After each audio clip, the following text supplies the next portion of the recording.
सपनों के लिए जब आप संघर्ष करते हो तो उससे बड़ी कोई पाठशाला नहीं होती। 16 में से 8.5 करोड़ बाल मजदूर सब सहारन अफ्रीका में हैं।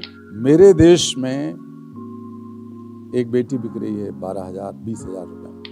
It is not just the poverty which causes child and perpetuates child labor, but it is child labor which causes and perpetuates poverty. 4 चीजें।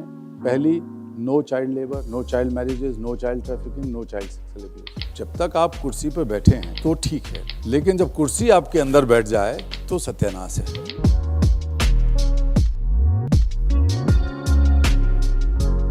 मैं आपका स्वागत करना चाहूँगी। आज आपने ये समय निकाला हमारे साथ स्पेंड करने के लिए एंड हमारी लोकमत फैमिली के साथ स्पेंड करने के लिए। So thank you very much for being here. Thank you, my pleasure. और आज के क्वेश्चंस थोड़े खट्टे मीठे हैं क्योंकि आज हम लोकमत के मंच पे हैं। मीठे पहले पूछ लीजिए, खट्टे बाद में पूछिए। क्योंकि लोकमत के मंच पे बैठे हैं तो बहुत सारी बातें जाननी है हमें। कुछ चीज़ें for the common knowledge we want to know a little bit more deeply, so we'll try to do a mix of both. First I want to ask you is you did an electrical engineering degree in a time where it was not easy and उसके बाद तो बहुत lucrative career हो सकता था, आप एकदम comfortable आलीशान ज़िंदगी जी सकते थे। फिर क्यों ये cause आपने पकड़ा, क्या motivation था? एंड क्योंकि कहानियाँ हम भी सुनते हैं, पिक्चरें देखते हैं, रोते हैं, गुस्सा भी आता है। जैसे आपने अपने टेड टॉक में कहा गुस्सा आया तो आप निकल पड़े, गुस्सा हमें भी आता है, बट आप में और हम में ये फ़र्क क्या है कि जो आप निकल ही पड़े एकदम? हम में और आप में कोई फ़र्क नहीं है। Sometimes it's a spur of moment, sometimes something triggers, sometimes a spark comes and you encounter with that. कभी कभी ऐसी चीज़ें हो जाती हैं। ये सच है कि उन दिनों मेरे विषय के इंजीनियर्स कम थे और उनकी मांग बहुत थी। डिग्री के बाद मैंने ट्रांसफार्मर डिज़ाइन में स्पेशलाइजेशन किया था, तो high voltage transmission and transformer. लेकिन वो कभी मेरा पैशन नहीं था। The first spark came to me when I was about 7 year old, no 5.5 year old। जब मैं पहली बार स्कूल गया, मैंने कल बोला था, तो मुझे एक मोची बच्चा स्कूल के बाहर मजदूरी करते हुए मिला, जूते पॉलिश करते हुए। तो मुझे बहुत अटपटा लगा, बड़ा अजूबा लगा, डिस्कम्फर्ट हुआ मुझे, क्योंकि मैं ये मान के चलता था कि सभी बच्चे स्कूल जाने के लिए होते हैं। तो जब मैं अंदर अपनी क्लास में गया तो मुझे मन में यही सब चल रहा था। मैंने अपने टीचर से पहला सवाल पूछा कि एक बच्चा बाहर क्यों बैठा है, हम सब के साथ स्कूल में क्यों नहीं है? उन्होंने कहा ये तो आम बात है, गरीब के बच्चे हैं, काम करते हैं, माँ बाप की मदद करते हैं, कोई बात नहीं। मैं बहुत छोटा था, कुछ सोच नहीं पाया। घर आया तब भी वो बाहर धूप में बैठा हुआ आसमान के नीचे काम कर रहा था अपने पिता के साथ। मेरी माँ से मैंने पूछा, उन्होंने भी यही कहा, मेरे दोस्तों ने यही कहा। लेकिन मैं किसी सवाल को किसी भी वजह से, I don't want to put aside those difficult questions और difficult questions which arise in my mind, तो मैं उससे लड़ता रहा अपने आप से कि इसका सवाल का जवाब मैं खुद ढूंढूं। लोग कह रहे हैं कि ये तो आम बात है, मैं क्यों मानूं ये बात जो मेरे लिए आम है, दूसरे के लिए, मेरे लिए तो स्कूल में जाना आम बात है। तो एक दिन मैंने हिम्मत करके उस बच्चे और उसके पिता से पूछा जो बाहर बैठे थे।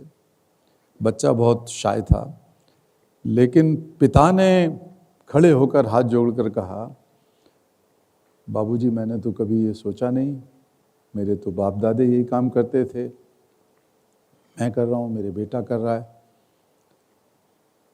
फिर कुछ सोच के उन्होंने कहा कि देखिए बाबूजी, स्कूल जाने के लिए तो आप लोग पैदा होते हैं, हम तो यही काम करने के लिए पैदा हुए हैं। इस बात से मुझे बहुत गुस्सा आया, बहुत दुख भी हुआ, मैं रोने लगा, रोते रोते घर पहुंचा। किसी के पास कोई जवाब नहीं था, इसलिए मैं खुद जवाब ढूंढ रहा था। और एक बहुत नई बात मैंने जो पहली सीखी वो ये थी कि जो लोग कहते हैं बड़े पढ़े लिखे बुद्धिमान ज्ञानवान लोग कहते हैं, माँ बाप कहते हैं, गुरुजी कहते हैं, जरूरी नहीं कि वो न्यायपूर्ण हो, वो जस्टिफाइड हो। ये मेंटल कॉम्प्लिसेंसी हो सकती है। तो मैं ऐसे करने लगा। दुनिया को देखने का मेरा एक नज़रिया हुआ कि अगर कोई मुझे जवाब देता है तो मेरे मन में सवाल पैदा होते रहे सामाजिक समस्याओं के लिए। मुझे लगता है कि जो जिंदगियां जवाब के पीछे छुपती हैं, वो कंफर्ट जोन ढूंढती हैं, वो एक सेफ जोन ढूंढती हैं कि रेडीमेड जवाबों के पीछे छुप के खड़े हो जाओ, धर्म के नाम पर, आस्थाओं के नाम पर, राजनीति के नाम पर, आइडियोलॉजीज़ के नाम पर। लेकिन जो जिंदगियां, जो लोग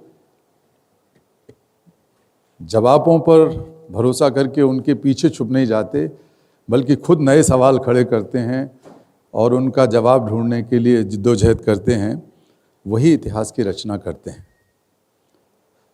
तो मैं ऐसे मेरे मन में स्पार्क पैदा हुआ, तो वो पीछा करता रहा। उस बच्चे की आंखें, उस बच्चे की दिनचर्या मेरा पीछा करती रही।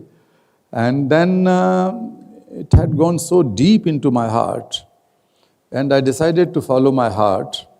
I still follow my heart, considering that mind will follow me once I follow my heart. मेरी शादी भी इसी तरह हुई, मेरे बहुत सारे फैसले हुए, they are driven by my heart. तो बाद में मुझे हार्वर्ड वगैरह में लोगों ने बताया कि heart has much more powerful electromagnetic field and area and impact than your mind does. उसकी साइंटिफिक एनालिसिस भी हुई कि भाई ये जो ब्रेन के न्यूरो सेल्स हैं उसके मुकाबले जो हार्ट में भी न्यूरो सेल्स हैं वो ज़्यादा इफेक्टिव हैं. तो ऐसे ही चलता रहा. तभी बोलते हैं ना, माँ का प्यार थोड़ा ज़्यादा होता है और समझ भी ज़्यादा होती है माँ को. पिता तो दिमाग से काम करते हैं. बट ये आपकी मैरिज इस संघर्ष के बीच में हुई, जब आपके मन में ये चल रहा था, आप ऑलरेडी वो प्रोसेस में घुस चुके थे, सोच रहे थे, कभी आपको ये फीलिंग नहीं आई कि मेरी वाइफ को शायद कुछ डिफरेंट चाहिए हो, या मेरे बच्चे, क्योंकि जब बच्चे आ गए पिक्चर में तो मोटिवेशन चेंज हो जाता है कि इनके लिए कुछ डिफरेंट करें? नहीं, पहले तो मैं या मेरी पत्नी मुझसे शादी नहीं करती अगर हम दोनों का रास्ता, लक्ष्य और विज़न एक नहीं होता. और मेरे जैसे आदमी से जो इंजीनियरिंग का जॉब मैं पढ़ा रहा था, यूनिवर्सिटी मैंने पढ़ाया 1.5 साल, वही हमारे SITI में, भोपाल यूनिवर्सिटी के अंतर्गत. तो और मेरी डिमांड बढ़ रही थी क्योंकि मेरा स्पेशलाइजेशन था, जैसा मैंने कहा. तो लेकिन मैं अपना मन बना चुका था कि मैं इसको छोड़ दूंगा. तो मेरी माँ, पिता सब चाहते थे, भाई बड़े चाहते थे कि इंजीनियर बन जाऊँ, तो बन गया. थोड़ा दिन काम किया.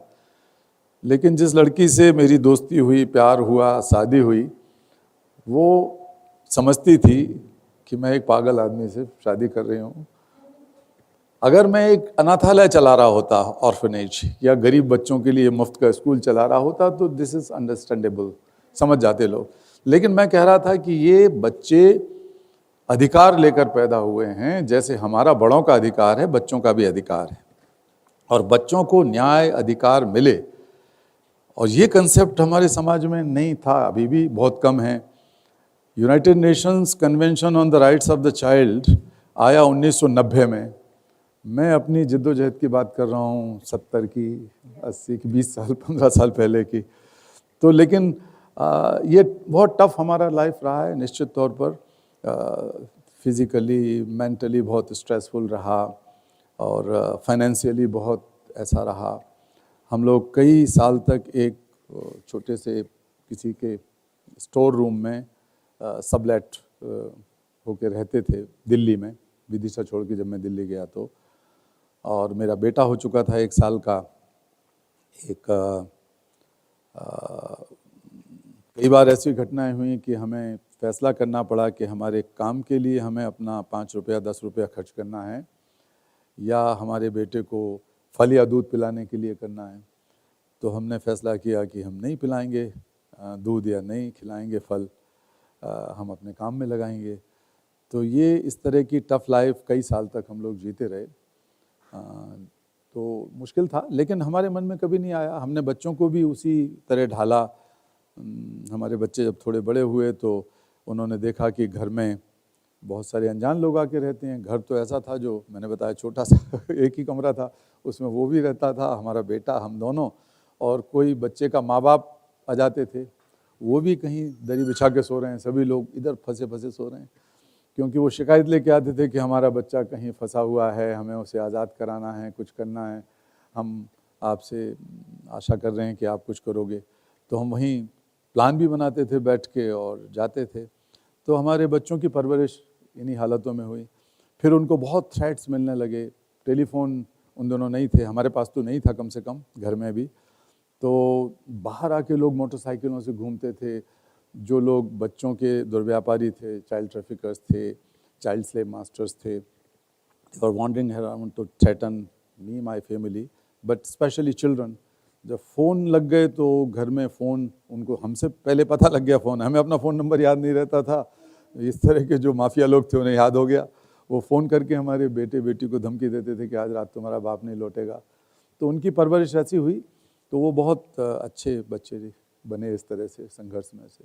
मुझे लगता है कि संघर्ष से बढ़िया, सपनों के लिए जब आप संघर्ष करते हो तो उससे बड़ी कोई पाठशाला नहीं होती, क्योंकि उसमें सफलताएं असफलताएं दोनों सीखते हैं आप, आशा निराशा दोनों सीखते हैं आप, उतार चढ़ाव दोनों सीखते हैं आप साथ साथ।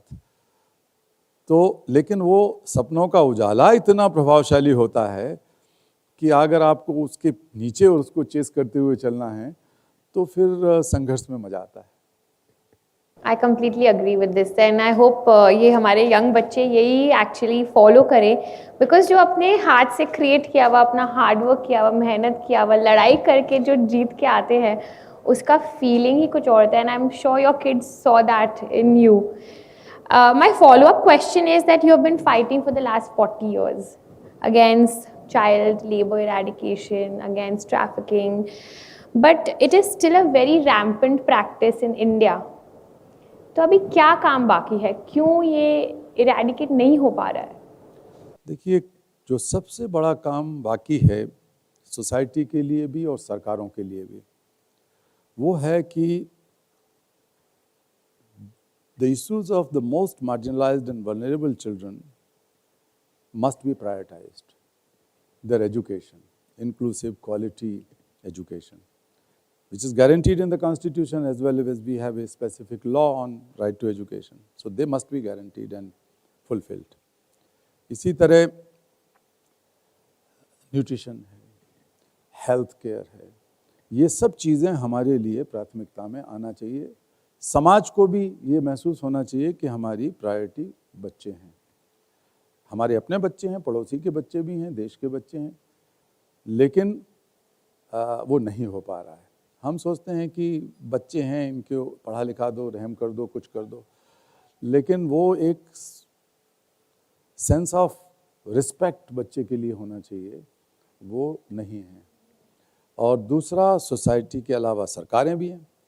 अब आप देखें कि हमारी सरकारें one after other come and they claim with a sense of pride that India's demographic dividend is huge, because 40% of India's population is below the age of 18, almost 40%। तो अगर 40% आबादी हमारे देश की 18 साल से नीचे की है, तो कई लोग सुन के हैरान होंगे कि उस आबादी के ऊपर जो खर्चा है हमारे बजटरी एलोकेशन का, वो 4% से भी कम है। That includes education, health and protection combined. 3.5 पौने 4%, 20 साल से यही चल रहा है। तो अब 40% आबादी को लेकर आप दुनिया में झंडा गाड़ते हैं कि हम डेमोग्राफिक डिविडेंड के हिसाब से हम youngest country in the world, and that's true, and the oldest country as well. We are proud, all should be proud of. लेकिन भाई उसके ऊपर इन्वेस्ट भी तो करो। अगर आप इकोनॉमिक इम्परेटिव से देखेंगे तब भी इन्वेस्टमेंट का रिटर्न बहुत ज़्यादा है। अगर आप उन बच्चों पर खर्च करेंगे तो रिटर्न तो बहुत कई गुना ज़्यादा है उससे। तो ये दूसरी चीज़ है। So we need social will as well as political will. We can not just blame any government, but we have to take responsibility as responsible citizens. अब कितने आप देखिए कि कितने कभी कोई इलेक्शन ऐसा होता है जहां पर कहीं से ये आवाज़ उठे, अभी 4-5 राज्यों में इलेक्शन हुए, कहीं से ये आवाज़ नहीं उठी कि भाई हमारे बच्चों की पढ़ाई पर आप क्या कर रहे हो, कोई सवाल पूछे। अखबार वालों से मैं आप लोगों से चाहूँगा कि ये सवाल आप पूछिए अपने नेताओं से कि भाई आप क्या खर्च कर रहे हो, हमारे बच्चों की सुरक्षा के लिए आप क्या कर रहे हो, किस बिरादरी के हैं आप, किस उप बिरादरी के हैं आप, किस उपजाति के हैं, किस कम्युनिटी के हैं, कौन से मंदिर मस्जिद से संबंध रखते हैं आप या नहीं रखते आप। यही सब बातें अगर हमारी प्रायोरिटी में हैं, और ना तो समाज पूछ रहा, समाज ऐसे बबल्स में खुश हो जाता है जो क्रिएट किए जाते हैं, लेकिन समाज बुनियादी सवालों पर नहीं सवाल करता है कि हमारे बच्चों की पढ़ाई, हमारे बच्चों की दवा दारू, हमारे बच्चों की सुरक्षा, ये प्रायोरिटी होनी चाहिए। तो that requires political will and priority both, and budgetary allocation accordingly. तो ये चीज़ें होनी चाहिए। What is the global scenario, but is it different abroad? Global scenario में ये है, देखिए कि I am busy with some big, I would say, the regressive results appearing now in last 4-5 years. आज से 20-22 साल पहले दुनिया में बाल मजदूरों की संख्या करीब 26 करोड़ थी, 260 मिलियन। हमने बहुत बड़ा एक ग्लोबल मार्च अगेंस्ट चाइल्ड लेबर किया, नया इंटरनेशनल कानून बनवाने में सफलता हासिल की, करोड़ों लोग उसमें शामिल हुए। तो इस सब के बाद वो सरकारों ने भी कानून बनाए और स्कीम्स भी बनाई। So the number of child labourers globally went down to 152 million in 2016। तो 16 साल में वो इतने कम हो गए। 10-11 करोड़ बाल मजदूर कम हुए संसार में, जो बढ़ रहे थे। आबादी तो बढ़ रही है लेकिन बाल मजदूरी कम हो रही है। So it's a great achievement in a way, and we were all celebrating that achievement. अब क्या हुआ, 2016 से लेके 2020 तक फिर से वो रिवर्स हो गया, 160 मिलियन हो गए। 15 करोड़ थे जो 16 करोड़ हो गए दुनिया में। तो ये बहुत ही चुनौती का काम है। इसका मतलब है कि we don't have that global political will. We don't have priorities for our children. And that's why many more children are being pushed into slavery, trafficking, child labor. Many children are being used for child pornography. So ये सब चीज़ें बढ़ रही हैं। और जिस चीज़ में हम अभी बहुत लगे हुए हैं जोर शोर से, perhaps many of you or some of you be aware, कि कुछ साल पहले हमने कोशिश की, मैंने कोशिश की एक आइडिया को चलाने की, and created a platform, a moral platform of Nobel laureates, not only from peace but also from all disciplines, and world leaders, former president, former prime ministers, present presidents, prime ministers, kings, queens, etc. So the first conference of this laureates and leaders for children was organized in Delhi and hosted at Rashtrapati Bhavan. Pranab Mukherjee ji उस समय राष्ट्रपति थे। उन्होंने कहा कि दुनिया में पहली बार एक नया चीज़ हो रही है और आप कर रहे हो एक भारतीय के नाते, तो हमारे यहाँ होस्ट करो, ये सब लोग हमारे यहाँ ठहरेंगे। It was for the first time in the history that 24 Nobel laureates came together at one place for the cause of children. तो बड़ी घटना हुई।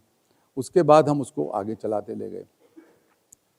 अभी हम उसी मंच के तहत laureates and leaders for children के तहत एक कैंपेन कर रहे हैं कि there should be fair share for Africa. Africa is facing serious problem that out of these 160 million child labourers which I just mention, more than half come from sub Saharan Africa. 86 million, करीब 16 में से 8.5 करोड़ बाल मजदूर सब Saharan Africa में हैं, और पूरे अफ्रीका में मिला के 9 करोड़ से ज़्यादा हैं। तो ये एक बहुत ही, it's a combination of institutional discrimination combined with the mentality of apartheid and of course economic disparity and inequality which is growing globally. But the children of Africa are suffering most. तो ये एक ऐसी चीज़ है, और Africa के साथ मुसीबत ये है कि जो वहाँ की सरकारें हैं, मैं उनके साथ संपर्क में रहता हूँ, प्राइम मिनिस्टर्स के, प्रेसिडेंट्स नहीं होते ज़्यादा, वहाँ प्रेसिडेंट ही होते हैं, तो प्रेसिडेंट्स के साथ, तो वो थोड़ा सा हिचकते हैं, क्योंकि उन्हें पैसे लेना है अगर यूरोपियन यूनियन से या अमेरिका से, तो उनकी प्रायोरिटी भी बच्चे वो नहीं है, उनकी प्रायोरिटी डेवलपमेंट के नाम पे और चीज़ें हैं, इनकम जनरेशन करेंगे तो ये करेंगे तो वो करेंगे। तो ये एक बहुत बड़ा सवाल है, लेकिन मुझे भरोसा है कि जब हमारे पास एक ये रिकॉग्निशन नहीं था, तब भी हम कोशिश करके दुनिया से 11 करोड़ बाल मजदूर की संख्या कम कर पाए।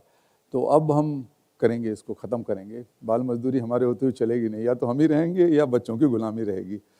तो बेहतर है कि हम ही रह जाएं। नहीं, डेफिनेटली ये तो कम करनी है।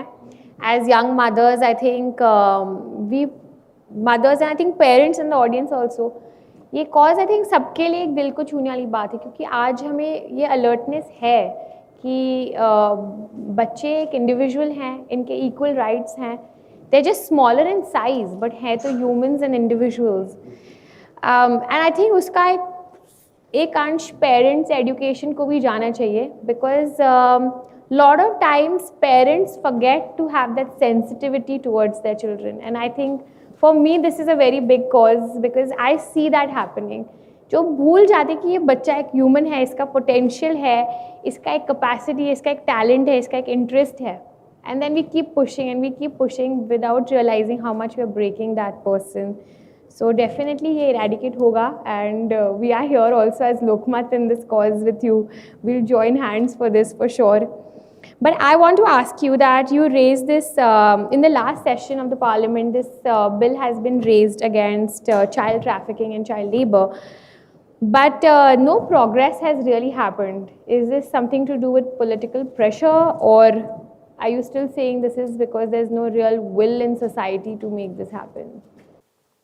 I think this goes back to my previous answer. ये हम बहुत साल से इस कानून को बनवाने के लिए लगे रहे हैं। पिछली सरकार के दौरान, मनमोहन सिंह जी की सरकार थी, तब वो बात काफ़ी आगे बढ़ चुकी थी और पहला ड्राफ्ट उसका तैयार हो गया था, ह्यूमन ट्रैफिकिंग के खिलाफ कानून का।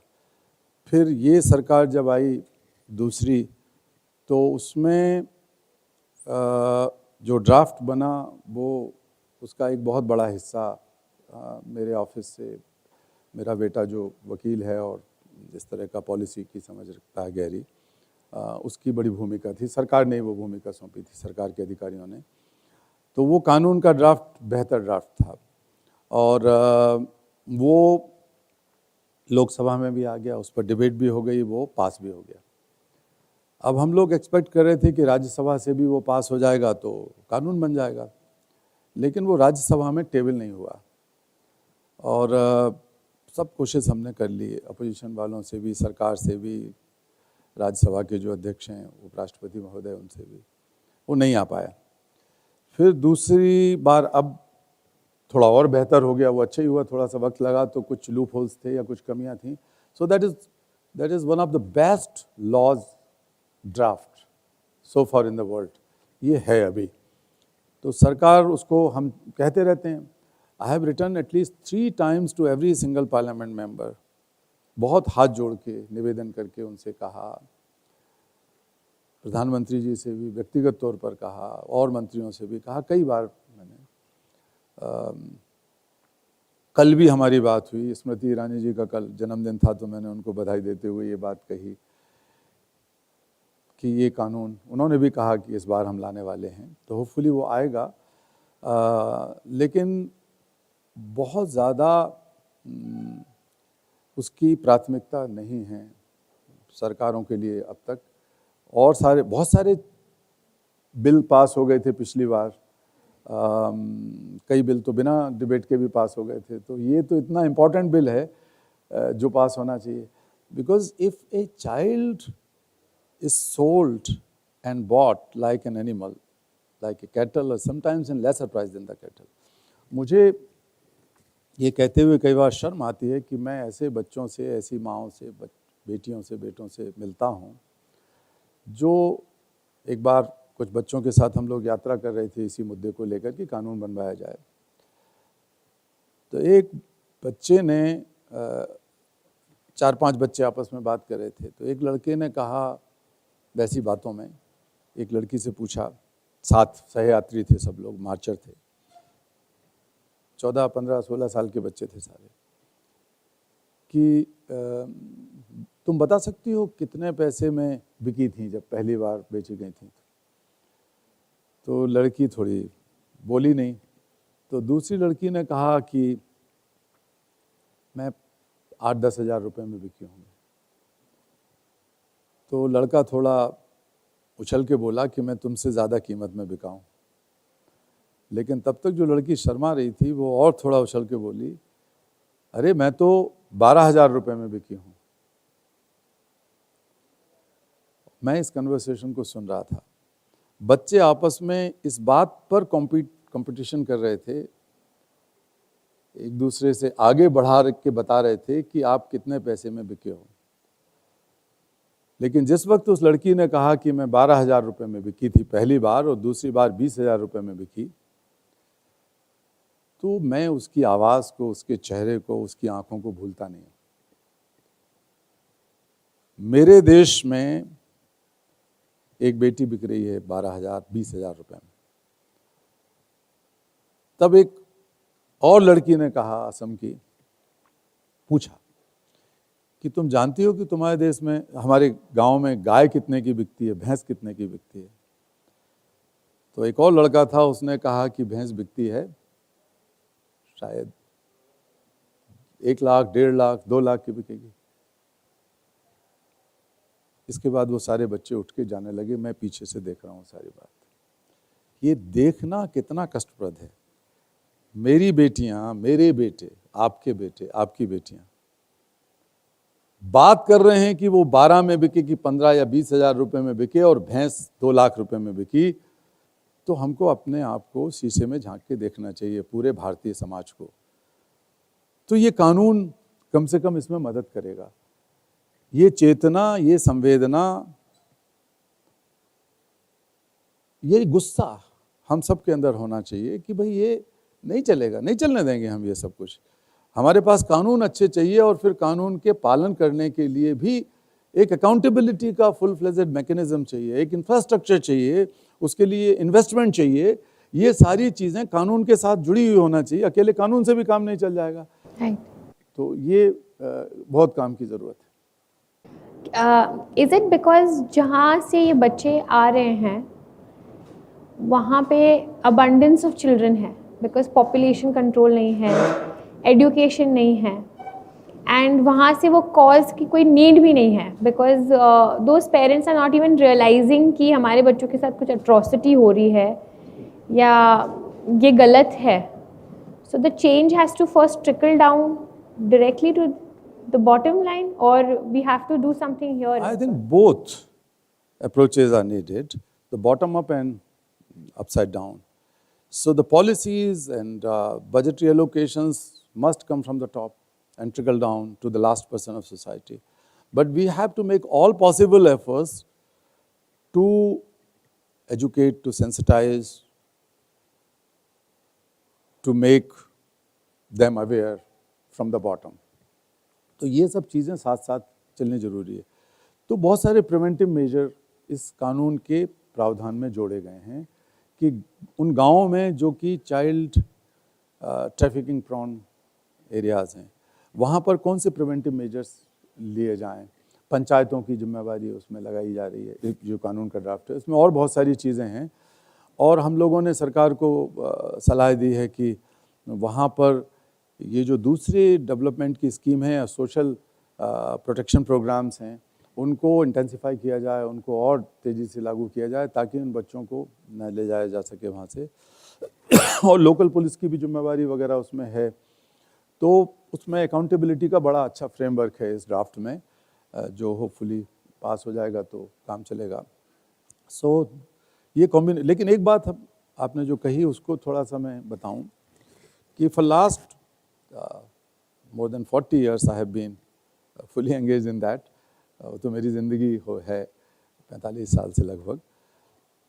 तो तब मैंने ये बात कही थी, हमारा पहला जब बचपन बचाओ आंदोलन हमने शुरू किया तो हमारा स्लोगन था education for liberation, liberation for education. पढ़ाई के लिए आज़ादी, आज़ादी के लिए पढ़ाई। Until unless you are free, जब तक आप आज़ाद नहीं हैं तब तक आप स्कूल कैसे जाओगे, पढ़ाई पूरी कैसे करोगे? अगर आप कहीं पत्थर की खदान में, ईंट भट्टे में कहीं फंसे हुए हैं तो, ब्रॉथल में फंसे हुए हैं तो। और अगर आपको पढ़ने की, अच्छी पढ़ाई की, मुफ्त पढ़ाई की सुविधाएं नहीं मिलेंगी तो आप वहाँ से निकल नहीं सकते हो उस हालत से। तो दोनों चीज़ें एक दूसरे की पूरक हैं। मैं ये भी कहता रहा था कि the age-old perception or a myth or an argument which has been used for millions of times and I had to encounter it कि भाई गरीबी की वजह से ये सब बाल मजदूरी चलती है।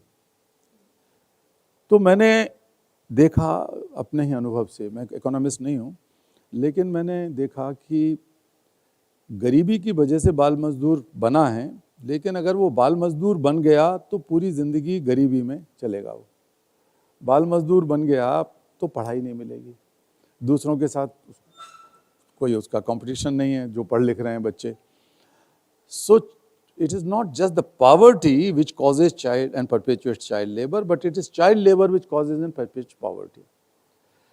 बिकॉज वी हैव एक्सपीरियंस्ड कि जिन बच्चों को हम छुड़ा के ला रहे हैं उन बच्चों को एक साल में 400-500 दिन रोजगार है, because they are forced to work 12, 13, 15, 16 hours a day।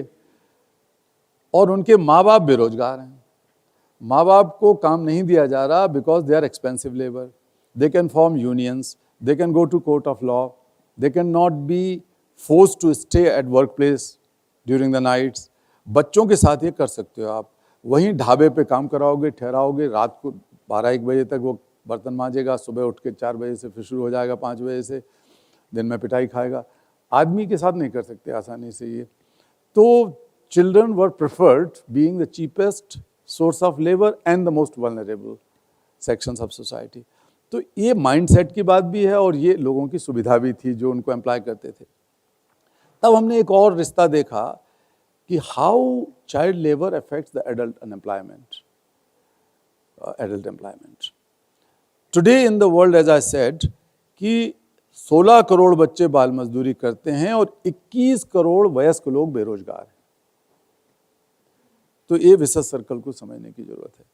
Bharat में और साउथ अफ्रीका में, केन्या में, ब्राज़ील में कई जगह इस तरह के अध्ययन हुए हैं जिससे पता लगा कि जिन माँ बाप को एक साल में 100 दिन रोजगार नहीं मिलता उनके बच्चे बाल मजदूरी करते हैं, या जिनको मिनिमम वेज नहीं मिलता कानून के हिसाब से। तो इसका मतलब ये है कि बच्चे को इतने दिन रोजगार मिल रहा है और उसके माँ को या पिता को 100 दिन भी नहीं मिल रहा, माँ और बाप को मिला के भी 100 दिन नहीं मिल रहा। तो ये एक दुष्चक्र बनता है गरीबी और बाल मजदूरी का। It passes through unemployment of adult people. तो ये एक इसमें तीसरी चीज़ जुड़ गई, वो है एजुकेशन। अब आप, जो मैंने पहले कहा कि बच्चे पढ़ेंगे कहाँ अगर ट्रैप रहेंगे इस तरह की हालत में, तो पढ़ाई नहीं होगी तो ख़त्म। अब we are living in the age of economy, knowledge economy. It is not just the knowledge economy, now we are living in the age of digital economy, so that is even more deeper and more advanced. तो आप कैसे करोगे इसके बगैर? तो शिक्षा से वंचित रहेगा बच्चा तो गरीब रहेगा पूरे जीवन। फिर चौथी चीज़ इसके साथ जुड़ी जो हमने सीखी वो थी हेल्थ की समस्या। जो बच्चे मजदूरी करते थे उनमें जहाँ भी डस्ट है, फ्यूम्स है, केमिकल्स हैं, वो सब बीमार पड़ते हैं, सब बीमार पड़ते हैं।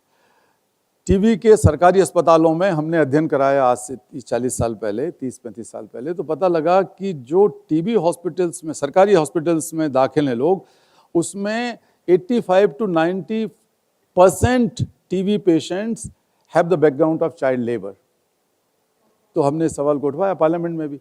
तो इस चीज को समझने की जरूरत है कि it's not, I am not talking about philanthropy, I am not talking about humanitarian issue, I am talking about the fundamental economic issue that if you don't eliminate, eradicate child labor, then you can never eradicate poverty. आपको सुन के ऐसा लग रहा है आप एक बहुत बड़ी नीम हिला रहे हैं सोसाइटी की, आई थिंक जो बन चुकी है, it's kind of like got ingrained in our society and you have 40 years ago tried to totally push on something that was probably a big net. तो इसका आपको रिटेलिएशन भी बहुत आया होगा, थ्रेट्स जो आप बोलते फ़ोन आए, लाइफ को भी थ्रेट्स हुए होंगे. So how did all this happen, how did you continue, because I am sure there are mafias involve, there are organized child association and so, you know, whatever the right word is, people are involved that are encouraging this system. तो ये बताइए कि मैं जिंदा बैठा हूं ना आपके सामने तो जब तक मरे नहीं है तब तक क्या बिगड़ा, कुछ नहीं बिगड़ा. थ्रेट्स हैं, हमले हैं. ऐसा है कि मेरे शरीर का शायद ही कोई हिस्सा ऐसा हो जिसमें इंजरीज, स्कार्स और दर्द ना हो. मेरी रिप्स में कई घंटे में जब बैठता हूँ, खासकर विदेश जाता हूँ. अब तो कम से कम एक ही फ़ायदा मुझे सबसे बड़ा मिला नोबेल प्राइज़ का, कि मुझे बुलाने वाले फर्स्ट क्लास या बिजनेस क्लास का टिकट देते हैं तो लेट के चला जाता हूँ. अदरवाइज पहले तो बैठे बैठे 10 घंटे 12 घंटे बैठ के जाना पड़ता था. तो जब उतरते थे तो इतने पैसे भी नहीं होते थे कि 2-3 दिन किसी कंट्री में ठहर जाओ. अपने ही काम के लिए जा रहे हो आप, अपने आंदोलन के लिए, तो तुरंत ही आप नीचे उतरे और 1 घंटे भर के अंदर मीटिंग में जाना है या कहीं स्पीच देनी है. वो स्पीच भी ऐसी नहीं होती थी इतनी इज्जतदार जैसी आपके साथ हो रही है. तो ये सब चलता रहता था, तो काफ़ी टफ था. तो हमारे ऊपर बहुत, मेरा पैर, बायां पैर टूटा हुआ है, सिर में चोटें हैं काफ़ी. मेरे घर में हमले हुए, मेरे बच्चे, कई मेरे बेटे के साथ तो बहुत गंभीर चोटें लगी. उसको एक बार हमारे साथ वो चला गया था कुछ रेस्क्यू ऑपरेशन में, तो भुवन. और मेरे 3 साथी शहीद हुए. तो धूमदास एक का नाम था पहले का, दूसरे का आदर्श किशोर, तीसरे का कालू कुमार. तो हमारे साथी थे ये लोग. बहुत कष्टप्रद है उनके बारे में बात करना. मैं बच गया और उनको अपनी जान से हाथ धोने पड़े. लेकिन जितनी बार हम पर ऐसे घातक, प्राणघातक हमले हुए और कई बार हम बेहोश हो गए, तो जब होश आया तो इधर उधर देखा, टटोल के देखा कि हम तो जिंदा हैं, तो चलो दोबारा शुरू करेंगे. तो जो पहली चीज़ आई सामने वो आई कि यार ये इतने पावरफुल माफिया हैं ये ह्यूमन ट्रैफिकर्स, जो लड़कियों की ट्रैफिकिंग भी कर रहे हैं, लड़कों की भी ट्रैफिकिंग कर रहे हैं, साथ साथ इलीगल फायर आर्म्स भी इधर उधर ले जा रहे हैं. ड्रग ट्रैफिकर भी वही हैं, कॉम्बिनेशन है इन माफियाओं का. तो ये इतना डर गए हमसे, अकेले आदमी से या हमारे छोटे से समूह से, कि हमें मारना चाहते हैं. तो हम क्यों डरें? जो हमसे डर के हमें ख़त्म करना चाह रहा है, तो हमारे भीतर और ज़्यादा उत्साह बढ़ा.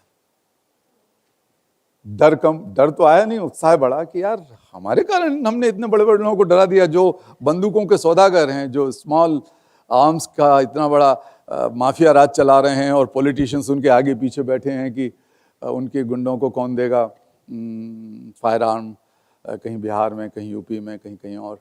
तो मुझे तो उससे उत्साह ही मिला इस तरह की घटनाओं से.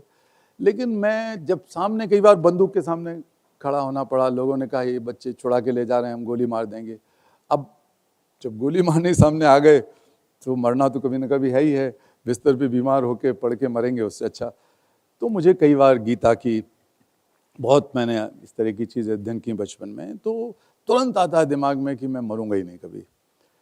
सोचा गया कि नैनम छिंदन्ति शस्त्राणि, नैनम दहति पावक, नैनम क्लेद चैनम क्लेदयन्ते आपो न दोहति शोचयति मारुतः. या वासांसी जीर्णानि यथा व्याह नन्यादि ग्रहाति नरोपराणि तथा शरीरानि व्याह जीर्णा नन्यानि संयाति नवानि देहि। तो हमें कोई मार नहीं सकता, ये गीता में भगवान कृष्ण ने कह दिया उसको, अर्जुन को। तो समझदारी होगा भगवान कृष्ण तो अगर उन्होंने अर्जुन के लिए कहा तो हमको भी लग रहा है हम भी युद्ध क्षेत्र में खड़े हैं, तो किस बात का डर है। तो कई चीज़ों के वजह से ठीक ठाक है हमारा सिस्टम। डेफिनेटली ये धर्म युद्ध ही हो गया है एक्चुअली। हाँ, आज़ादी की लड़ाई है हमारे लिए ये, क्योंकि हम दुनिया को, किसी भी लोकतंत्र को तब तक संपूर्ण नहीं मान सकते जब तक कि वहाँ का हर एक बच्चा आज़ाद ना हो, पढ़ने के लिए, खेलने के लिए, मुस्कराने के लिए, सपने देखने के लिए, अपना बचपन भरपूर जीने के लिए। अगर बच्चा, एक भी बच्चा गुलाम बना के रखा गया है, नहीं कर सकता वो ऐसा, तो समझिए कि उस देश की आज़ादी अभी पूरी आज़ादी नहीं है। तो मेरे लिए तो पूरे दुनिया भर में ये आज़ादी की लड़ाई है। बहुत ही सुंदर लड़ाई है। लेकिन इसके प्रति एक के एक्ट निकला है, protection of children and sexual offences act, जिसमें माइनर मैरिजेस के अगेंस्ट जो माइनर हस्बैंड है उसके प्रति भी एक्ट इनिशिएटिव लिया जाता है, जिसके आइदर उसको भी कॉन्सिक्वेंसेस झेलने पड़ते हैं। बट बहुत ही सिचुएशन ऐसी रहती है कि माइनर्स की एक्चुअली इसमें सहनुमति नहीं रहती है। आपका इसको लेके कोई व्यू पॉइंट है कि? अरे भाई, व्यू पॉइंट नहीं है, ये हिस्सा हम ही ने जुड़वाया उसके अंदर। अच्छा। पॉक्सो में जो अमेंडमेंट हुआ, तो ये चाइल्ड मैरिजेस को भी हम लोगों ने कोशिश की कि इसको भी एक माइनर के खिलाफ सेक्सुअल ऑफेंस माना जाए। तो पॉक्सो हमने नहीं बनवाया, पॉक्सो सरकार ने बनाया, पिछली सरकार ने, और वो that is one of the best acts laws in the world. बहुत बहुत अच्छा लॉ है। लेकिन उसमें धीरे धीरे करके पता लगता रहा कि ये और चीज़ें जोड़ी जा सकती हैं। तो अभी पिछले टेन्योर में सरकार के हम लोग इसको जुड़वा पाए। तो वो तो हम चाहते हैं कि ऐसा हो, किसी हालत में भी चाइल्ड मैरिज ना हो, क्योंकि वो तो सहमति की बात छोड़ी, हमने तो पूरा कैंपेन चाइल्ड मैरिजेस के खिलाफ चला रखा है। और मुझे गर्व है कि हमारी बहुत सारी बेटियां, हमारा एक प्रोग्राम चलता है child friendly village, so we work across I think 700 villages now, एंड वो बाल मित्र गांव कहते हैं हम उन्हें। तो बाल मित्र गांव में 4 चीज़ें, पहली no child labour, no child marriages, no child trafficking, no child sexual abuse. अब ये कहना आसान है लेकिन करना बहुत मुश्किल है, क्योंकि आपको समाज से लड़ना है या समाज को तैयार करना है। और हम वहाँ गाँव में झगड़ा टंटा करा के पुलिस रिपोर्ट नहीं कराना चाहते।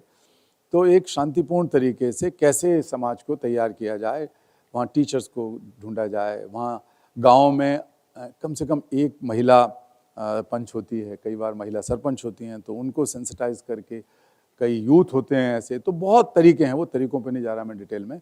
लेकिन no child marriage and no child labour, all children must be attending school, लड़कियां खासकर, और लड़कियां belonging to the marginalised and excluded sections of society, मुसलमान लड़कियां, दलितों की, आदिवासियों की लड़कियां, वो स्कूल में होने चाहिए, लड़के भी हों। Thirdly, all children of the village form a children's parliament by way of democratic elections. वो वोट डालते हैं, वो कैंपेनिंग करते हैं, वायदे करते हैं, माफ़ कीजिएगा, उनके वायदे सच्चे होते हैं, और दूसरे बच्चे उनकी नहीं तो उनके कान खींच लेंगे। वो भले ही सरपंच बन जाएगा गांव का हमारा कोई बच्चा या बच्ची चुनाव जीत के, लेकिन उससे सवाल पूछने वाले, हर बच्चा सवाल पूछेगा तूने ये वायदा किया था क्यों पूरा नहीं किया। So this sense of accountability in the democracy and A sense of ownership is created from the bottom, जो आप बॉटम, जिसमें माँ बाप भी सब तैयार होते हैं, इस काम में लगते हैं धीरे धीरे। और फिर जो गांव की पंचायत है वो बाल पंचायत को मान्यता देती है कि हम उनके प्रतिनिधि को अपनी पंचायत मीटिंग में बुलाएंगे ताकि बच्चे अपनी बात कह सकें। और बच्चों की पंचायत में सरपंच या पंच जाते हैं, बच्चों की पंचायती मीटिंगें रेगुलर होती हैं, तो उसमें बच्चे जो सवाल जो काम कराते हैं वो बहुत ही सक्सेसफुल हैं। अभी जो गांव-गांव में या घर-घर में शौचालय की बात चली है और हुए भी हैं किसी हद तक।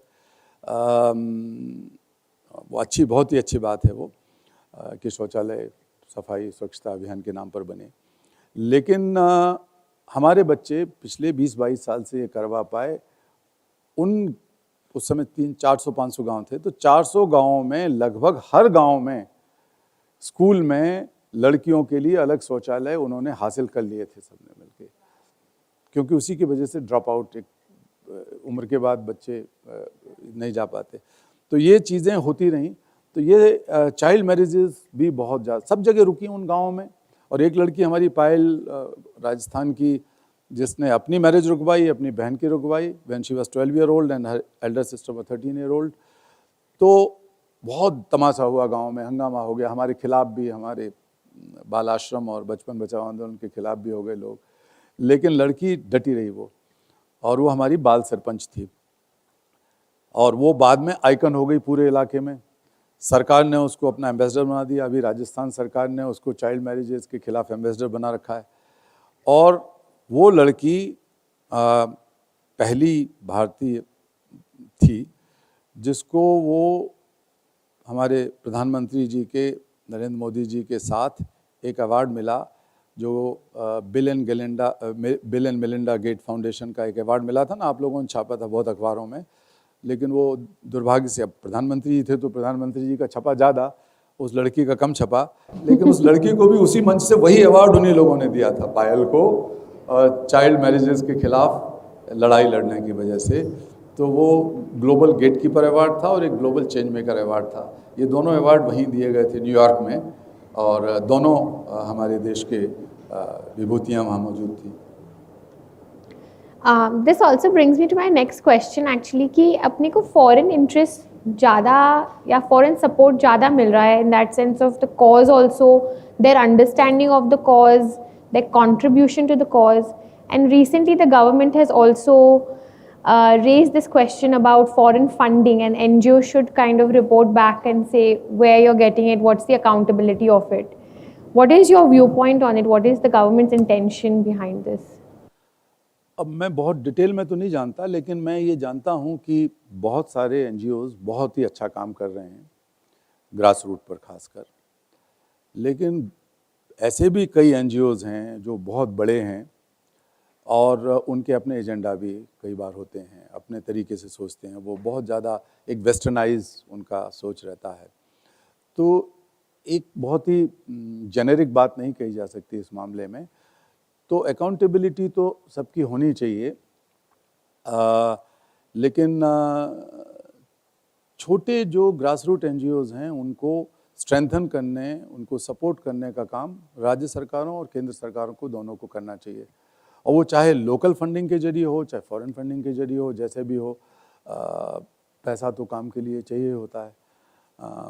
लेकिन जब वही फॉरेन फंडिंग या लोकल फंडिंग भी किसी गलत काम के लिए इस्तेमाल हो रही है, किसी एजेंडा के लिए इस्तेमाल हो रही है, तो वो बहुत अच्छा नहीं है। Right. And actually NGOs and government together are working towards reforming the country. But ये kind of bills के साथ एक तरीके से NGOs retract भी कर रहे हैं, बहुत सारे NGOs एक step पीछे भी आ गए। So this will also affect society as a whole, because फिर काम करेगा कौन? एक्ट बनाना एक बात है, लेकिन करने वाले भी तो चाहिए उसको।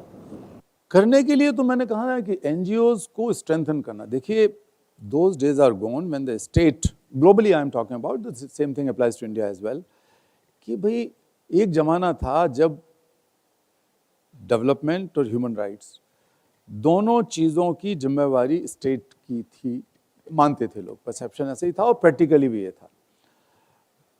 मैं खुद उस स्ट्रगल का हिस्सा रहा हूँ जिसने दरवाजे के बाहर यूनाइटेड नेशंस या वर्ल्ड बैंक या खटखटाए दरवाजे कि भाई सिविल सोसाइटी को भी घुसने दो, हमें हमारी आवाज़ भी सुनो। और एक बार तो यूनेस्को की एजुकेशन की कॉन्फ्रेंस में जब हम लोगों को नहीं जाने दे रहे थे, तो मैं बैठ गया धरना दे के। अंदर यूनाइटेड नेशंस के सेक्रेटरी जनरल थे, कोफी अन्नान साहब और दूसरे लोग थे, और हमको बाद में बुलाया गया इज्जत के साथ। तो ये डकार में, सेनेगल में हुआ था एक बार। तो ऐसी चीज़ें थी उस समय, लेकिन धीरे धीरे धीरे करके ये समझ में आने लगा दुनिया को कि there are 2 other major stakeholders, even 3 or 4, two are major. One is the civil society, because they have grassroots experience. Most of them have good intentions, and they can also bring constructive criticism that is also needed for improvisation of your activities and policies. तो भाई civil society को इसमें शामिल किया जाए। तो बहुत सारी चीज़ों में उनको बुलाने लगा। जब एजुकेशन के लिए हाई लेवल ग्रुप बना, ग्लोबल एजुकेशन फंडिंग के लिए वर्ल्ड बैंक के नेतृत्व में एक ग्रुप बना, तो उसमें सिविल सोसाइटी को पहली बार शामिल किया गया और मैं उसमें शामिल बुलाया गया, मुझे पूरी सिविल सोसाइटी को, ग्लोबल सिविल सोसाइटी को रिप्रेजेंट करने के लिए। 2001 की बात होगी शायद, 2002 की। तो तब वो दरवाजे खुलने लगे। ILO में कभी सिविल सोसाइटी की जगह नहीं थी। जब हमने 1998 में ग्लोबल मार्च किया तो हमने लड़ झगड़ के कहा कि हमें भी घुसाओ, तो उन्होंने अपना प्रोटोकॉल बदला और हम सब लोग अंदर जा सके और कई कमेटियों में मैं रहा। तो सिविल सोसाइटी थी।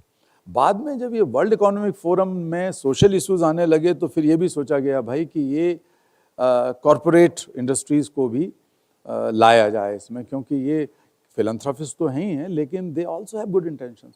वो लड़ाई लड़ने में भी थोड़ा बहुत, मैं पूरा तो नहीं कहूँ, सिविल सोसाइटी के लिए तो मेरा काफ़ी रहा कंट्रीब्यूशन या कोशिश रही, लेकिन हमने ये भी कहा कि यहाँ तो बहुत अच्छे इंडस्ट्रियलिस्ट हैं, बहुत अच्छे भारत में ही ऐसे बहुत हैं, दुनिया भर में हैं जो अच्छे काम करते हैं और वो फिलैंथ्रोपी करते हैं, लेकिन क्यों ना उनके आइडियाज़ को लिया जाए। उनके पास बेटर मैनेजमेंट स्किल्स हैं, उनके पास बेटर पॉलिसी गवर्नेंस स्किल्स हैं, उनको लाया जाए। तो फिर पहली बार वर्ल्ड इकोनॉमिक फोरम को भी लाया गया उस डिबेट में, डेवलपमेंट की डिबेट। तो डेवलपमेंट और ह्यूमन राइट्स, अब जब ये बना सस्टेनेबल डेवलपमेंट गोल्स, तो बहुत बड़े दुनिया के कॉरपोरेट लीडर्स, उनमें से कुछ चुने गए, सिविल सोसाइटी में चुने गए, उनको साथ शामिल किया गया। तो अब सरकार अगर सही मायनों में विकास चाहती है तो एक सोशल सेक्टर को और कॉरपोरेट सेक्टर को अधिकार इज्जत के साथ बैठ के सबको मिलकर काम करना पड़ेगा। अकेली सरकार बहुत सारी चीज़ें नहीं कर सकती। Neither it can protect all human rights nor it can bring about sustainable and inclusive development. तो इसके लिए बहुत ज़रूरी है कि सबको साथ लिया जाए। बाद में हम लोग ये भी कह रहे हैं कि भाई मीडिया और धर्मगुरुओं की आवाज़ वहाँ पहुँच जाती है, क्योंकि धर्मगुरु तो ऐसे हैं कि 24 घंटे में से 28 घंटे टेलीविज़न पर दिखते हैं कुछ ना कुछ करते हुए। तो क्यों नहीं धर्मगुरुओं को उसमें शामिल किया जाए? उनको भी भैया उनकी आवाज़ तेज है। आप लोगों में, मैं जानता हूँ आपके परिवार को भी और लोकमत को भी, तो इसलिए मुझे कहने में कोई संकोच नहीं है कि आपका जो strong social and ethical and humanitarian जो नीश है, जो एक बुनियाद है, वो बहुत असरदार और ज़्यादा असरदार हो सकती है। आप अपने आप करें, सरकारें भी आपके साथ मिलकर करें, सरकारें भी आप लोगों से सलाह लें। आप जैसे और 10-20 मीडिया हाउस होंगे, 10-20 तो ज़रा लंबा बड़ा हो जाएगा, 200-400 होंगे, तो मिलजुल के सब लोग काम करेंगे तो शायद बेहतर काम कर पाएंगे। डेफिनेटली। एंड एक्चुअली जब सब साथ जुड़ेंगे तो ये चेंज इफेक्ट होगा। अकेले होना भी बहुत मुश्किल है, गवर्नमेंट के भी and for NGOs and media houses and everybody. It is a contribution of all that will bring that change. Now to take it to your Nobel Prize, what was that like? What was the feeling of winning a Nobel Prize and getting that recognition, worldwide recognition? वो feeling क्या थी उस समय आपके लिए? मेरे पास तो है नहीं नोबेल प्राइज। शायद आपको पता हो कि जी, वो मेरे पास इसलिए नहीं है नोबेल प्राइज कि जब ये मिला तो हम प्रधानमंत्री जी से मिले, राष्ट्रपति से भी मिले, प्रणब मुखर्जी जी से। तो प्रणब दा इतने ज़्यादा भावुक हुए कि वो स्पीचलेस हो गए जब हम जाके उनसे मिले, तो वो इतने भावुक हो गए। और वैसे भी बंगला एक प्राइड रहा है रविन्द्रनाथ टैगोर जी की वजह से। तो हालांकि वो रविन्द्रनाथ टैगोर जी की प्राइज़ लिटरेचर की थी और पीस प्राइज़ की बात हम उनके सामने बैठे हैं तो उनको बहुत ये लगा, भावुकता हुई। उन्होंने मुझसे कहा कि perhaps you don't know that I am He said, I'm not talking about the Peace Prize, which is exclusive and different from rest, but India's land does not have any Nobel Peace Medal. मैंने कहा कैसे? उन्होंने कहा रविंद्रनाथ टैगोर जी का medal चुरा लिया गया था शांति निकेतन से, और जब वो खुद उन्होंने कहा कि जब मैं विदेश मंत्री था तो वहाँ गया स्टॉकहोम और एक रेप्लिका लेके आया, वो मैंने वहाँ रखवाई, लेकिन वो रेप्लिका उनके पता नहीं है कि नहीं, उन्होंने कहा कि मोस्ट प्रोबेबली उनके ग्रेट ग्रैंड नेफ्यू कहीं ले गए, कहीं रहते हैं विदेश में, और बाकी लोग ज़्यादातर हो गए दूसरे देशों के नागरिक बन गए थे जो इंडियन मूल के थे। तो उन्होंने कहा कि बहुत खुशी की बात है कि पहला एक नोबेल मेडल आप भारत की धरती पर ला के रखेंगे, पीस मेडल। तो मैं और सुमेधा जी, मेरी पत्नी और मेरे बच्चे जब वहाँ से लौट रहे थे उनसे मिलके, तो हम लोगों ने एक आइडिया किया कि यार बहुत ही हैरानी की बात है, तो इसको क्या किया जाए। सोचते सोचते हमने कहा कि एक चिट्ठी लिख देते हैं राष्ट्रपति जी को, being the first citizen of the country, कि ये मेडल हम राष्ट्र को समर्पित करते हैं और आपके माध्यम से। तो मैंने एक हाथ से चिट्ठी लिख के दे दी कि हम आपको आपके माध्यम से राष्ट्र को समर्पित करना चाहते हैं, क्योंकि एक ही मेडल है, तो ये कहीं म्यूजियम में या कहीं पर रखा रहे ऐसी जगह पर कि सब देख सकें। तो बहुत हैरानी हुई, उन्होंने कहलवाया हमसे कि ये चिट्ठी कैलाश जी की, हैंडराइटिंग कैलाश जी की, कैलाश जी खुद ये कह रहे हैं। बार बार पूछवाया, हमने कहा सचमुच मेरी है, तो आप कह दो उनसे। फिर उन्होंने बुलाया, फिर हमने उनके पास जाके समझाया कि हम जरूर देंगे, आप नहीं लोगे तो हम उसको महात्मा गांधी की समाधि राजघाट पर रख के छोड़ाएंगे, कोई उठा ले जाए, जो करना है कर ले, सरकार कर ले, समाज कर ले, जो कर ले, मैं नहीं रखूँगा अपने पास। तो वो बहुत और भावुक हो गए। उन्होंने कहा कि दुनिया में कभी ऐसा नहीं हुआ, मैंने जांच कराई है, कि किसी नोबेल लॉरिएट ने, पीस लॉरिएट ने अपने देश को ये समर्पित कर दिया हो। ये घटना भारत में पहली बार होने वाली है, इसका कोई प्रोटोकॉल नहीं है, इसका कोई एग्जाम्पल नहीं है, इसलिए मैं नहीं ले सकता। तो मैंने कहा अब आपकी मर्जी। हम मेडल लेके आ गए जब, तो मुझे काफ़ी पैसे मिले, करोड़ों रुपए थे, 3-4 करोड़ 5 करोड़। तो इतने पैसे तो मेरे बाप दादा ने कभी देखे नहीं थे, सोचा भी नहीं था, ना हमारे कभी खर्चा ही नहीं होगा इतना सारा हमारे संगठन के कामों में सब मिला के। तो मैंने उसी समय लेकिन घोषणा कर दी कि ये पैसा मेरा निजी है, लेकिन मैं आज के बाद निजी नहीं है, मैं उसको छूऊंगा नहीं। This money will be spent for the children who are most marginalised in Africa, Latin America, Asia, India. बच्चों के लिए पूरा पैसा जाएगा, वहीं घोषणा कर दी मैंने। और मेडल ला के मैंने, जब मैं आ रहा था तो मेरे पास आ गई खबर वहाँ से राष्ट्रपति जी की कि हम तैयार हैं मेडल लेने के लिए कैलाश जी के हाथ से, वो दे दें हमें। तो हम गए और उनको वो मेडल दे दिया। उनके सेक्रेटरी ने सुमेधा जी कान में कहा कि are you sure that this is the real medal और this is something else, replica. किसी को भरोसा नहीं हो रहा था कि ऐसे पागल लोग भी भारत में पैदा होते हैं। तो मैंने कहा पागल लोग, ये साधारण लोग कर सकते हैं, नेता या धर्मगुरु तो नहीं कर सकता, ये सोच नहीं सकता, हम ही कर लेते हैं ये काम। किसी बहुत ही ऑर्डिनरी इंडियन को करना पड़ेगा ऐसी चीज़ें। तो मैंने कहा कि भाई सच्चा है, इन्होंने भी कहा सच्चा है, ये मेडल वही है। और हमने उनके हाथ में दे दिया और कह दिया एक दोहा पढ़ के कबीरदास जी का, कि मेरा मुझ में कछु नहीं, जो कछु है सब तोर, और तेरा तुझको सौंपते क्या लागत है मोर। ये पूरे भारतवासियों के लिए, पूरे देश के लोगों के लिए ये बात कही मैंने उनके माध्यम से। तो वो मेडल वहीं राष्ट्रपति भवन में चला गया। लेकिन जिस वक्त इसकी घोषणा हुई तो मुझे यकीन नहीं था, नेचुरली कैसे करता मैं यकीन। मुझे बाद में पता लगा कि बहुत लॉबिस्ट लगे रहते हैं, बहुत एडवोकेसी होती है, बहुत कोशिश की जाती है नोबेल प्राइज़ के लिए। मुझे तब तक अंदाज नहीं था, मतलब मेरी तो कल्पना से बाहर था ना, इज़ बियॉन्ड माई कंप्रहेंसन। तो मैंने उसको ऐसे ही समझा। लेकिन that the thing came to my mind that it is the first time in the history of humankind, or at least the history of Nobel laureate, that the issue of the most excluded and marginalized children has been acknowledged at that highest level of morality or peace. तो वो एक फ़ायदा निश्चित तौर पर हुआ।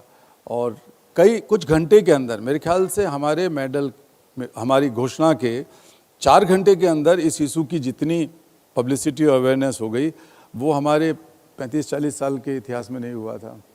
तो इतना हर दुनिया के अखबार में छपा हो तो हो गया, फ़ायदा मिला।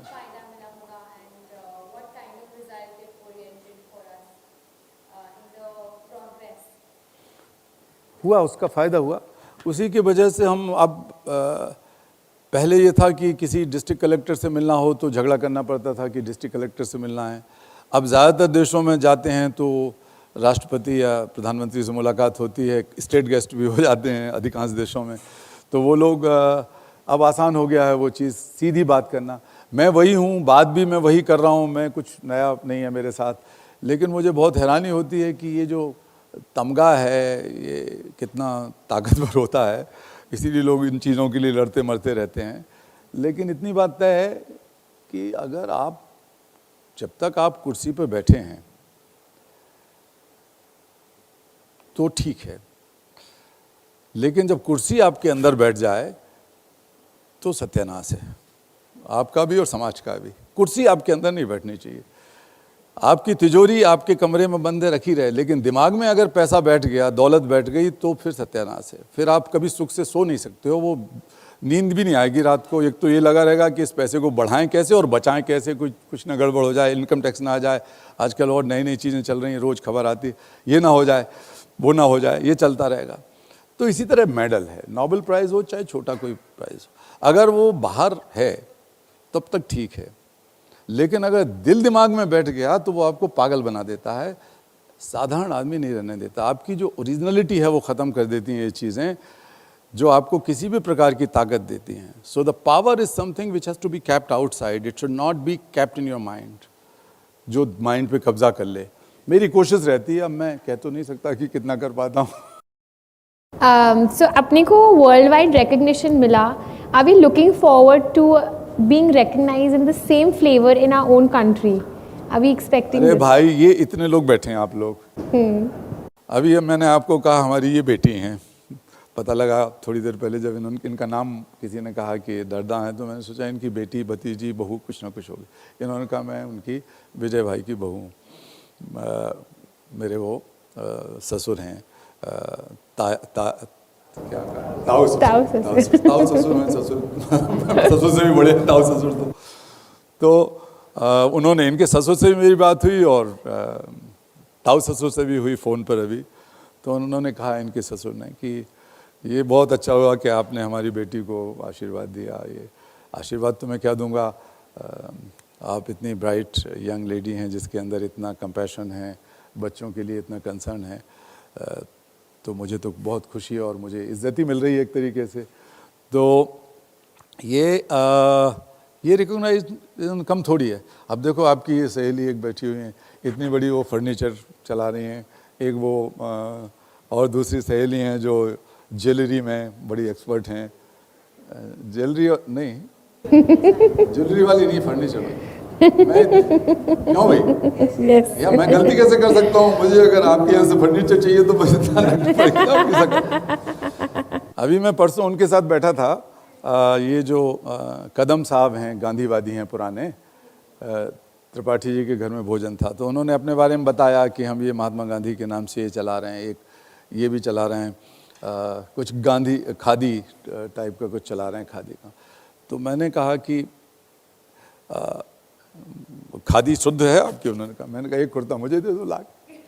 तो बेचारे गिफ्ट ज़बरदस्ती मांग ली मैंने उनसे, तो कुर्ता वो ला के दिए कल कार्यक्रम में हमको, और ये देखिए जैकेट भी उन्हें दी, एक चीज़ और फालतू दे दी। तो फर्नीचर नहीं ले जाऊंगा मैं यहाँ से दिल्ली और ना ज्वेलरी ले जाऊंगा मैं, लेकिन ये सब चीज़ आपका प्यार जो है उससे बड़ा रिकॉग्निशन और क्या होगा बताइए। मुझे और करना क्या है? कोई दोबारा नोबेल प्राइज़ तो चाहिए नहीं, मैं राजनीति में मैं हूँ नहीं हूँ, मुझे कुछ ऐसी ईश्वर की तलाश नहीं है जो मंदिर में मिल जाए, मस्जिद में, गिरजाघर में, गुरुद्वारे में मिल जाए। मेरे लिए तो मेरा धर्म ही बच्चों की मुस्कुराहट है। मेरा ईश्वर मुझे उस वक्त मिलता है हमेशा जब मैं पहली बार किसी मासूम बच्चे को आज़ाद करा के उसकी माँ की गोद में पहुंचाता हूं, जो माँ भूल चुकी हो कि उसका बेटा कभी, या भूलने की कोशिश कर रही हो कि उसका बेटा या बेटी कभी उसकी गोद में वापस आएगी, क्योंकि इतने गरीब हैं वो, इतने ज़्यादा जैसे कहिए अपने आप को वीक समझते हैं। तो जब वो अचानक उनके गोद में उनका बेटा जाता है, 7 साल का, 10 साल का, 15 साल का, तो उसके चेहरे से जो खुशी के आंसू झलकते हैं, बेटा अपनी माँ को चूम के चिपटता है जिस तरह, अगर हम वहाँ ईश्वर को नहीं देख सकते तो हम दुनिया में ईश्वर को कहीं नहीं देख सकते। मैं उस ईश्वर को वहीं देखता हूँ, इसलिए मुझे कुछ चाहिए नहीं ऐसी चीज़। सो मैं संतुष्ट हूँ अपना। हम ज़रूर प्रार्थना करेंगे कि ये रिकग्निशन आपको इंडिया में भी इसी तरह मिले, ये आपके लिए नहीं बट फॉर द कॉज, क्योंकि जैसे आपने कहा नोबेल प्राइज़ मिलने से आज हमारे कॉज को एक सपोर्ट मिला, एक रिकग्निशन मिला। वही सपोर्ट इंडिया में हर एक नागरिक के हार्ट में से निकले, क्योंकि हार्ट माइंड से ज़्यादा पावरफुल होता है। इसलिए मैं ज़रूर आशा करूँगी कि ये रिकग्निशन हमें मिले एंड हमारा आप मुझे इतना इज्जत दे रही हो, इतना प्यार दे रही हो, और रिकग्निशन मुझे कहाँ से चाहिए बताओ आप? नहीं, हर एक प्लेटफॉर्म पे मिलनी चाहिए, बिकॉज़ ये एक कॉज ऐसा है कि आज मुझे ये फील होता है डेफिनेटली कि अगर मेरे बच्चे के मुंह चेहरे पे एक हल्की सी भी शिकन है तो दिल में दुख होता है। और ऐसे कई बच्चे हैं दुनिया में जिन्हें वो स्माइल की ज़रूरत है, एंड आप इतना नोबल काम कर रहे हैं। So we really pray that you get all the recognition in the world and in India, and you're able to provide that smile to every single face, कि God हर एक घर में रहे, and I'll pray for that. And with that, I'd like to end with my last question, that the pandemic really brought about a different kind of difficulty in society, and especially for children, because schools were shut, opportunities were lost. Again, families were going through a lot of financial downturn, so this might have fueled the fire that you were trying to extinguish. What happened? What is going to happen? What are the plans for it? How do we correct the damage that has been sort of fired by the pandemic? Right. Now it's quite evident, and all the governments and the international community has agreed on it, and they have more concrete data about it, कि this problem is increasing. बच्चों से related भी और दूसरी भी। तो हम कई देशों में, करीब मैंने कहा 140-50 देशों में काम करता रहा हूँ, अफ्रीका में करता रहा हूँ।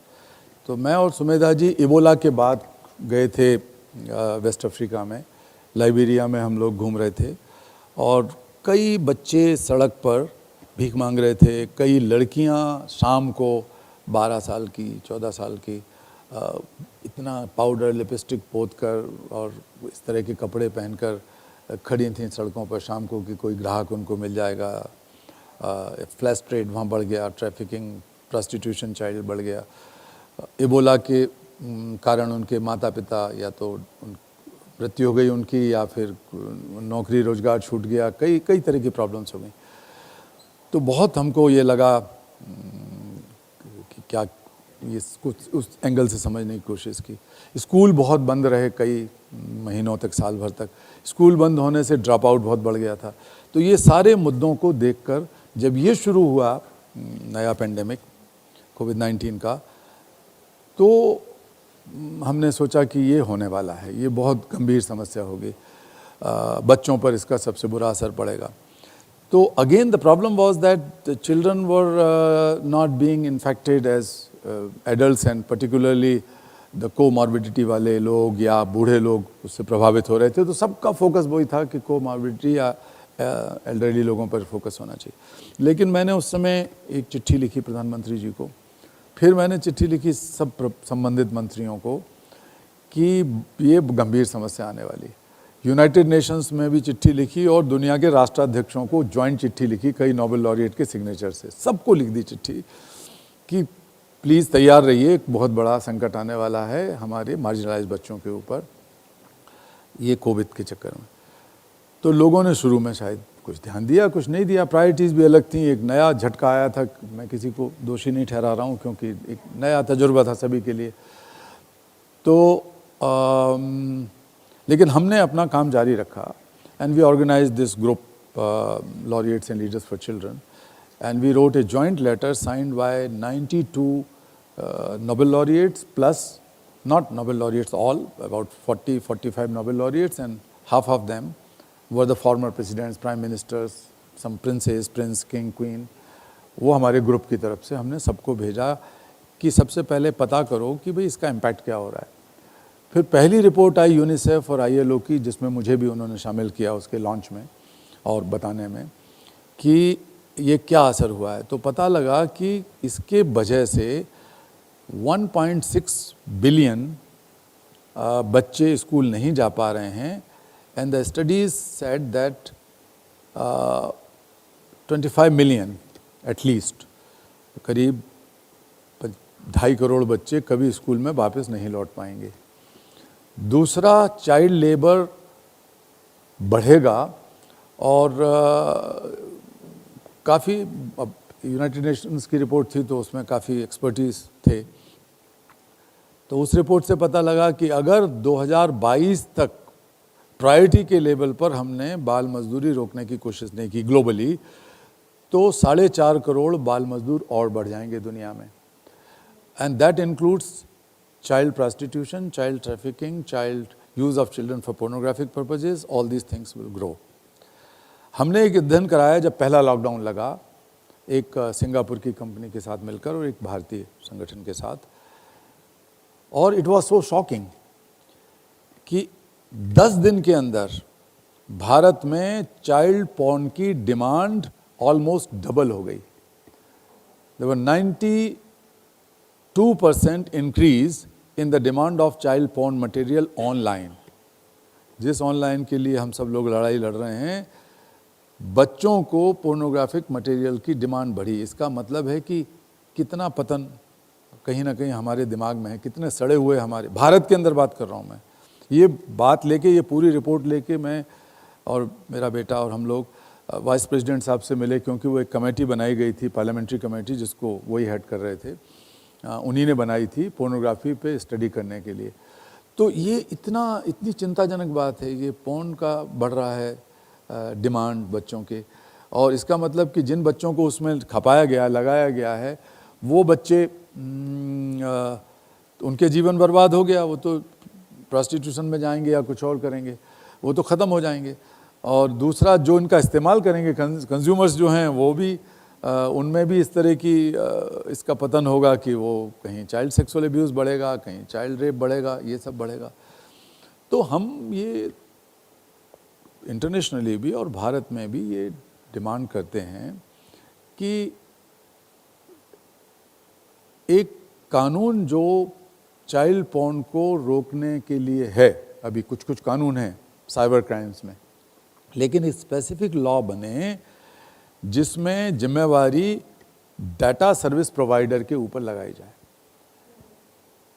अभी क्या हो रहा है कि डार्क वेब में, डार्क नेट में सब चला जा रहा है, तो जो किसी भी अगर प्लेटफॉर्म पे आती है अभी इस तरह की सामग्री, तो वो गैर कानूनी है, वो क्रिमिनल एक्टिविटी है।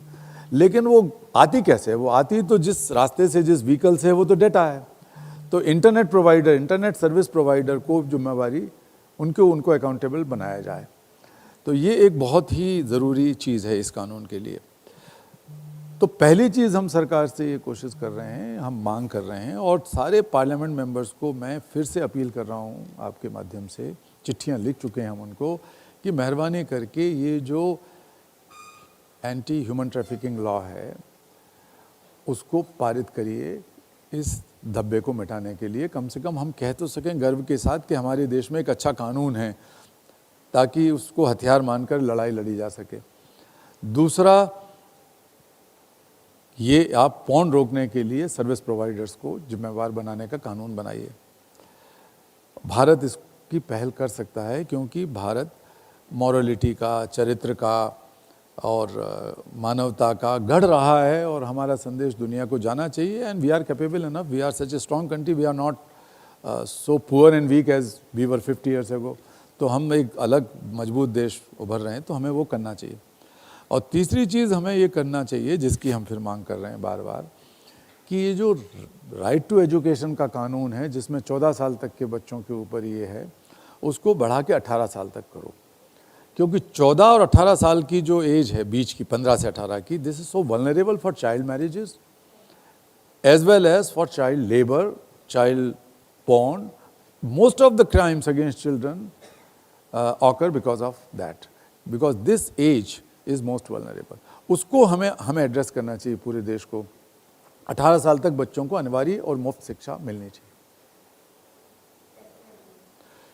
तो सिंपल सोल्यूशन है, लेकिन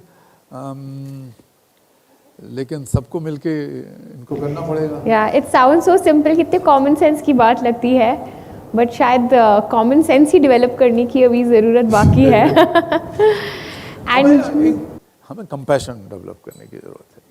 something which is these phrases are normally overused or misused or sometimes just manipulated, कि भाई करुणा, प्रेम। अब ये मैंने अपने नोबेल स्पीच में ये बात कही कि the world, specially the western world, has globalised market and the entire world followed it. Market market market market economy, अच्छी बात है, उसके रिपरकशंस भी हमने देखे हैं, ग्लोबल वार्मिंग और ये सब बढ़ी है। सो globalization of market economy, globalization of knowledge, globalization of technology, globalization of artificial intelligence, globalization of information, that is the thing, that is the reality of today. But until and unless we do not globalize something which is the most essential and which is already prevalent in every human being, is compassion. So let us globalize compassion. Let us globalize compassion. And no one else can do on the earth. We Indians will do. We Indians will do. हम globalise करेंगे compassion को।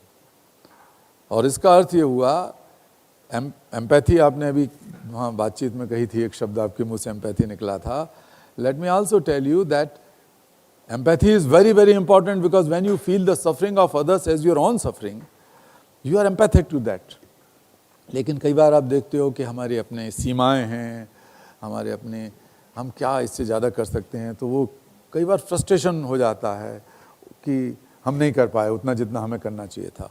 लेकिन जब आप उससे deeper जाते हो और कंपैशन की तरफ जाते हो, तो compassion is the feeling of suffering for others. दूसरों के दुख के बारे में वैसा ही महसूस करते हो जैसा कि वो आपका दुख है, लेकिन उसके साथ साथ उस दुख के निवारण के लिए भी आप पूरी ड्राइव के साथ एक्शन करते हो। So the difference between empathy and compassion is that when you feel the suffering of others as your own suffering is empathy, but when you feel the suffering of others as your own suffering with a strong willingness and action to end that suffering, becomes compassion. Then compassion gives you drive. Compassion makes you angry, you cannot wait. Compassion sometimes makes you impatient because you are not going to wait, because other suffering is your suffering. How can you wait?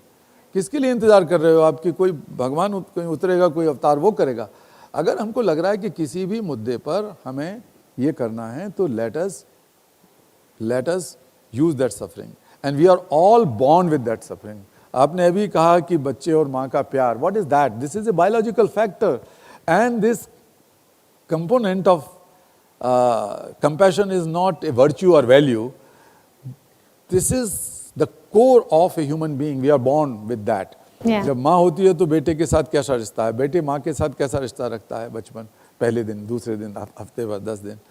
तो हमारे compassion को हम अपने बच्चों तक सीमित रखते हैं, कई बार अपने माँ बाप तक, अपने हस्बैंड तक, अपने बॉयफ्रेंड तक, गर्लफ्रेंड तक, वगैरह वगैरह वगैरह, छोटे से दायरे में उसको बांध देते हैं।